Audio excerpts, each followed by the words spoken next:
Vaping has helped thousands, if not millions of people quit smoking. Not only have they proven to be a safer alternative to traditional tobacco products, but these devices can also help reduce their daily nicotine intake. The big question is, just how much safer is vaping over cigarettes? The reason why we're making a video like this is because a new survey that just surfaced reveals that 45% of the United States still believe that vaping is just as harmful as smoking. What's even crazier is that 9.9% of the general population actually believe that vaping is worse than smoking. This is up from 1.3% back in 2012, so it looks like the fear-mongering and anti-vaping propaganda reached enough Facebook feeds to really make an impact. There have been countless studies done on vaping done by reputable scientists to support the fact that vaping is a safer alternative to cigarettes. The government of Canada even states it on the official canada.ca webpage that vaping is less harmful than smoking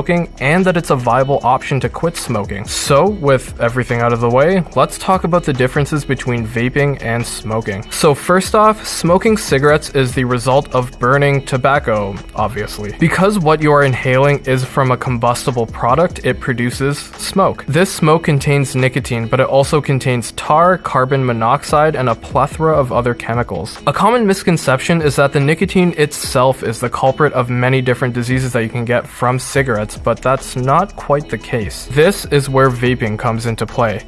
Because there isn't any combustion in vape products, you aren't inhaling smoke, rather an aerosolized product to what we know as vapor. Rather than burning the hundreds of ingredients in cigarettes, you're aerosolizing 4 ingredients with vaping. When it comes to e-liquid, which is what you put in a vape, you have 3 main ingredients with an optional 4th. Those 3 main ingredients are vegetable glycerin, propylene glycol, and your flavoring. The optional 4th ingredient is nicotine, and you can get a variety of nicotine strengths from high to none at all. While we're on the topic of nicotine itself is a chemical that our body naturally wants to get rid of. Our bodies build up a tolerance to nicotine, which is why whenever you have your first vape or cigarette of the day, you get a rush of nicotine as your body has essentially expelled everything out of your system overnight. Where the difference between vaping and smoking come into play is that cigarettes have certain chemicals that will actually break down your resistance to nicotine to really give you a rush of nicotine. This is a big reason as to why cigarettes are incredibly addictive. With vaping, however, these certain chemicals are not apparent. This is why many vapors actually drop their nicotine strength over time, some quicker than others. For example, when I first started vaping, I was vaping 18 milligrams of nicotine per milliliter. However, over time, I slowly started dropping my nicotine strength, and now I'm at 3 milligrams of nicotine per milliliter. A lot of times, vapors actually eventually hit 0 milligrams of nicotine and stop vaping altogether. The big difference between vaping and smoking in terms of research